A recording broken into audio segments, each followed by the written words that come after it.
हैं आज हम क्लासिकल थ्योरी। तो बात करते हैं। सबसे पहले हम ये क्लास 3 है हमारी, जिसमें हम क्लासिकल थ्योरी विदाउट सेविंग, बिना सेविंग के एंड इन्वेस्टमेंट के, मतलब बिना सेविंग और इन्वेस्टमेंट के एक बार हम क्लासिकल थ्योरी समझेंगे। एक बार हम समझेंगे जिसमें सेविंग और इन्वेस्टमेंट का यूज किया जाएगा। तो एक बार तो बिना सेविंग, इसके सेविंग इन्वेस्टमेंट की, और एक बार सेविंग के साथ। सबसे पहले हम इंट्रोडक्शन से जान लेते हैं क्या है जो क्लासिकल थ्योरी है of determination of output and employment in economic theory that originated in the 18th and 19th century। मतलब ये क्या थी, ये 18th और 19th सेंचुरी में ये थ्योरी का डेवलप हुआ था। प्राइमरली जो मुख्य रूप से इससे जुड़े हुए जो इकोनॉमिस्ट हैं वे हैं हमारे Adam Smith, David Ricardo and John Stuart Mill. ये हमारे फेमस इकोनॉमिस्ट हैं जो क्लासिकल थ्योरी से जुड़े हुए हैं। और ये जो थ्योरी है, ये थ्योरी क्या है, फोकस करती है, इसके ऊपर फोकस करती है on the operation of free market and emphasise, मतलब फ्री मार्केट के ऊपर फोकस कर रही है ये। और इसमें जैसे कि कहा गया है कि supply creates its own demand, मतलब क्या है कि जो सप्लाई है वो अपनी सप्लाई क्या करती है, डिमांड खुद क्रिएट कर लेती है। जैसे कि जो सप्लाई बनाने वाला है, जो सप्लाई करेगा, तो वो अपने आप की डिमांड खुद क्रिएट कर लेता है। इसे हम सेज लॉ कहते हैं। And the role of supply and demand in determining level of output and income and employment, मतलब क्या है कि इसमें सप्लाई और डिमांड का रोल दिखाया गया है कि कैसे।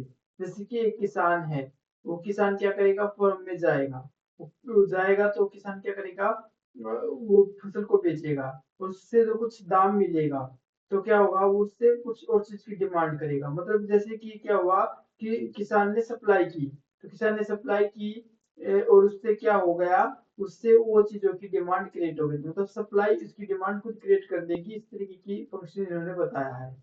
तो प्रिंसिपल या अजप्शन क्या है क्लासिकल थ्योरी के, सबसे पहले है सेज लॉ। इसे हम क्या है, इसी को हम फुल एम्प्लॉयमेंट के नाम से जानते हैं इकोनॉमी में। और ये किसके ऊपर बेस है, सेज लॉ ऑफ मार्केट के ऊपर ही बेस है। Put forward by the French economist, एक फ्रेंच इकोनॉमिस्ट थे जिनका नाम था जेबी साह, इन्होंने इसके बारे में बताया है। इसमें कहा गया है कि supply create its own demand, supply अपनी डिमांड स्वयं क्रिएट कर लेगी। इन अदर वर्ड, दूसरे शब्दों में कहें तो जो एक्ट है प्रोड्यूस करने की गुड और सर्विस, वो जनरेट कर देती है इनकम है, विच इंस्टेंट क्रेडिट, मतलब क्या करती है कि जो एक्ट है ना प्रोड्यूस करने की, क्या प्रोड्यूस करने की, कोई भी गुड सर्विस प्रोड्यूस करते हैं तो वो जनरेट करती है। देखो जनरेट क्या करेगी, जैसे कि किसान के पास इनकम आ गई थी तो इससे इनकम क्रिएट होगी, और जिससे क्या होगा, वो टर्न बदल जाएगी, वो जो सप्लाई की हुई है वो डिमांड में बदल जाएगी, इस प्रकार ऑटोमेटिकली उन गुड और सर्विस की। तो मतलब कैसे है कि जो कुछ भी गुड और सर्विस प्रोड्यूस होगा मार्केट के अंदर, ऑटोमेटिकली उसकी डिमांड जनरेट हो जाएगी मार्केट के अंदर।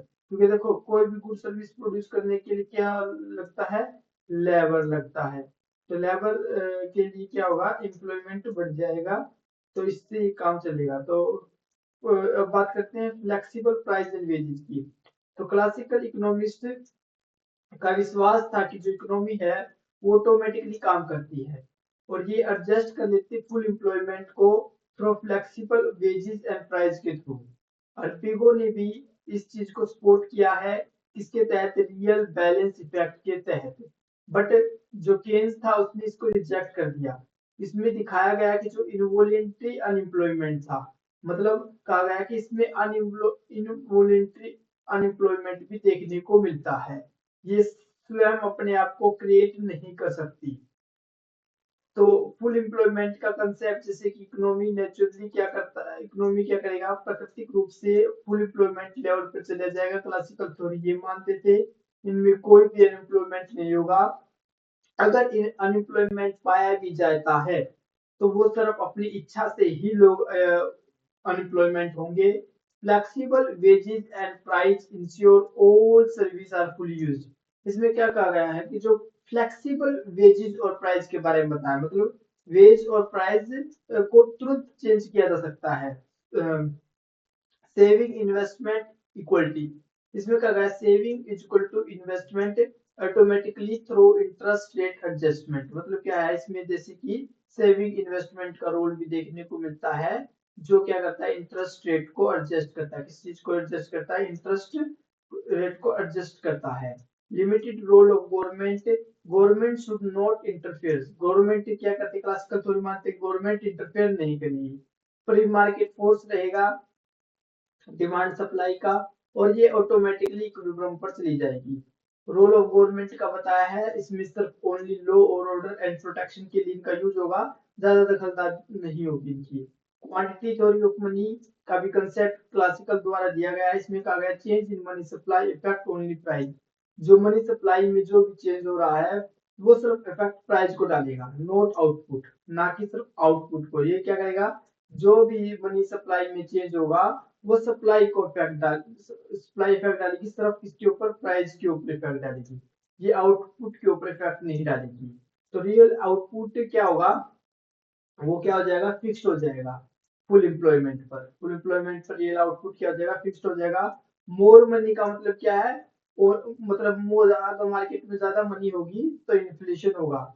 अगर इन्फ्लेशन होगा तो वर्कर को उसकी जानकारी नहीं मिल पाएगी कि उसको वेज जो मिल रही है वो नॉमिनल वेज ज्यादा दिख रही है लेकिन वो वास्तव में कम है। इसके कारण एक समस्या बन के आएगी जिसको कहते हैं मनी इल्यूजन की समस्या। मतलब अगर जो इसमें नॉमिनल इनकम ज्यादा दिखती है लेकिन रियल इनकम वास्तव में उसकी कम होती है।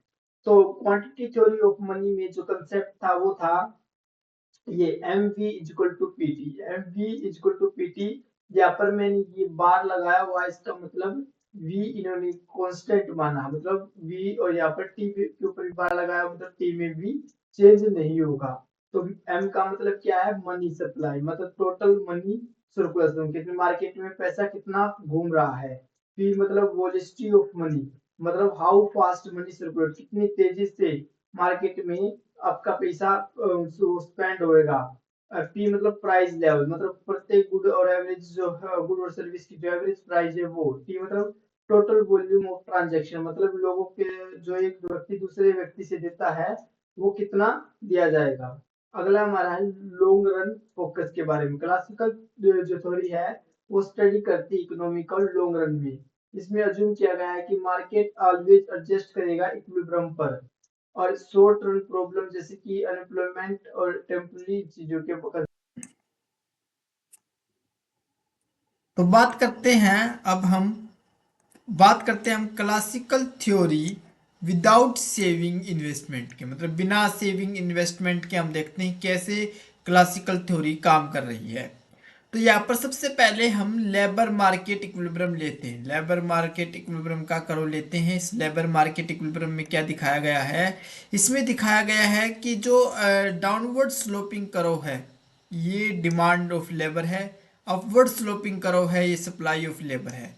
मतलब मार्केट में कितने लेबर की जरूरत है और कितने लेबर की सप्लाई हो रही है, और कितने ये जो कितने वेज, मतलब ये जो है ना, ये क्या है, रियल वेज है। रियल वेज कितने, रियल वेज पर कितने लेबर है, वो एक इक्विलिब्रियम पर जो दिखा रहा है ये मतलब जितना मार्केट में डिमांड ऑफ लेबर है उतनी ही मार्केट में डिमांड लेबर ऑफ सप्लाई हो रही है, दोनों इक्विलिब्रियम पे है, और वो इस वेज पर इतने लेबर सप्लाई हो रही है। और इतने वेज पर अगर जितने लेबर है उस लेबर के बेस पर मार्केट में कितना आउटपुट हो रहा है, मार्केट में कितना आउटपुट हो रहा है, तो उसके लिए ये हम क्या बनाते हैं, एक प्रोडक्शन कर्व बनाते हैं जिसमें प्रोडक्शन में दो चीज़ें मेन होती है, एक तो कैपिटल और एक होता है हमारे पास लेबर। तो ये जो कर्व देखने को मिलता है ये हमारा क्या है, प्रोडक्शन फंक्शन कर्व है। और इस प्रोडक्शन फंक्शन इतनी जो क्वांटिटी मिल रही है, इतना प्रोडक्शन हो रहा है इतने लेबर्स पर। और यहाँ से देख सकते हैं जो क्लासिकल द्वारा बताई गई quantity theory of money demand money market के अंदर हम दे सकते हैं। Classical theory of quantity money के अंदर फिशर के द्वारा दी गई दो जो चीज मेन थी वो थी M V is equal to P T, मतलब मार्केट में कितनी मनी है और उसकी कितनी स्पीड है, इक्वल टू बराबर होती है कि प्राइस लेवल क्या है गुड और सर्विस का और कितनी ट्रांजैक्शन हो रही है। दोनों बराबर होती हैं, मतलब यहाँ पर एमवी क्या दिखाता है, मार्केट में एग्रीगेट डिमांड मनी की और मार्केट में एग्रीगेट सप्लाई ऑफ मनी की। तो ये जो सप्लाई ऑफ मनी और डिमांड मनी को देख सकते हैं। तो एग्रीगेट डिमांड, ये एमवी क्या दिखा रहा है, एग्रीगेट डिमांड दिखा रहा है, ये क्या दिखा रहा है, एग्रीगेट सप्लाई दिखा रहा है। और यहाँ पर सप्लाई ऑफ मनी और यहाँ पर डिमांड ऑफ मनी। तो इस तरीके से फंक्शन देखने को मिलता है। ये हमारे पास जो क्वांटिटी है और ये हमारे पास प्राइस है, मतलब प्राइस और क्वांटिटी के बीच में कैसा रिलेशनशिप देखने को मिलेगा। अब यहाँ पर जो एमवी जो है ना, ये क्या दिखा रहा है कि मार्केट में कितना मनी और कितनी स्पीड से सर्कुलेशन हो रहा है, ये करो दिखा रहा है। और उसी के द्वारा मार्केट में अब देखो जितना मनी सर्कुलेट होगा, जितना मनी का जो इफेक्ट होगा, वो किसको इफेक्ट करता है, वो इफेक्ट करता है मनी वेज को, कि वेज कितनी मिलेगी या कोई भी गुड और सर्विस की जो प्राइस है वो। तो इसका डायरेक्ट इफेक्ट देखने को मिलता है रियल वेज मार्केट के अंदर। तो रियल वेज मार्केट के अंदर देखने को मिलता है कि मनी वेज और प्राइस लेवल के बीच का एक रिलेशनशिप होता है, बिल्कुल अपवर्ड ही देखने को मिल सकती है हमें। ये स्ट्रेट लाइन 45 डिग्री के से झुका हुआ हमें ये रियल वेज का कर्व मिलता है। तो ये जो कर्व था ना, ये विदाउट सेविंग और इन्वेस्टमेंट की हमने बात की थी। तो इसमें हमने मुख्य रूप से क्या बातें की हैं, लेबर मार्केट इक्विलिब्रियम की बात की है कि लेबर मार्केट कैसे, मार्केट में जितनी डिमांड ऑफ लेबर है और मार्केट में जितनी डिमांड ऑफ सप्लाई लेबर की है, वो दोनों बराबर इक्विलिब्रियम पर होती है। प्रोडक्शन फंक्शन देख सकते हैं कि प्रोडक्शन फंक्शन में क्या होता है कि एक बार जितनी हमारे पास, तो मार्केट में जैसे क्या होता है कि जितनी लेबर होती है, अगर ज़्यादा लेबर होती है तो हमारा जो प्रोडक्शन है वो क्या होता है, वो प्रोडक्शन भी ज़्यादा होता है। लेकिन लेबर जैसे जैसे ज़्यादा होती जाएगी, लेबर बहुत ही ज़्यादा हो जाएगी, तो क्या होगा, जो प्रोडक्शन है ना हमारे पास, वो प्रोडक्शन क्या होगा, वो कम हो जाएगा, नीचे चला जाएगा। तो ये देखने को मिलता है। एक इसमें क्वांटिटी थ्योरी ऑफ मनी है, मुख्य रूप से फिशर के द्वारा दी गई थी। इसमें जो एम और वी है इक्वल टू बराबर होता है पी टी के। मतलब क्या दिखा रहा है यहाँ पर कि जो प्रोडक्शन फंक्शन है बन रहा था हमारा प्रोडक्शन है वो, और ये जो लेबर मार्केट, इसका इफेक्ट मनी के ऊपर भी कितना फैल रहा है। अगर प्रोडक्शन ज़्यादा हो रहा है तो क्या होता है, इनकम ज़्यादा होती है। इनकम ज़्यादा होती है, लोग क्या करते हैं, डिमांड ज़्यादा करते हैं। डिमांड ज़्यादा करते हैं तो मार्केट में जो करेंसी है उसकी भी फ्लो तेज़ी से बढ़ने लगता है। तो वही दिखा रखा है यहाँ पर क्वांटिटी थ्योरी ऑफ मनी में। और रियल वेज मार्केट के अंदर देख रखा है कि जो है ना, ये जो मनी सप्लाई में जो इफेक्ट देखने को मिलेगा, तो वो एक तो हमारा प्राइस के ऊपर इफेक्ट डालेगा, और एक जो वर्कर को मिलने वाली जो रियल वेज है ना, उसको इफेक्ट डालेगा। तो इन दोनों को जो इफेक्ट डाल रहे हैं, तो तो इस चीज़ को दिखा रहा है रियल वेज मार्केट। तो ये थी क्वांटिटी थ्योरी ऑफ मनी और ये रियल वेज मार्केट, ये थी classical theory without saving investment. मतलब आगे दूसरी जो वीडियो आएगी उसमें हम विद सेविंग इन्वेस्टमेंट के देखेंगे, ये विदाउट सेविंग इन्वेस्टमेंट के। Thanks for watching. और आपको अगर पीडीएफ चाहिए तो आप हमारा टेलीग्राम ज्वाइन कर सकते हो, इसकी डायरेक्ट आपको इसकी पीडीएफ मिल जाएगी। और थैंक्स फॉर वॉचिंग।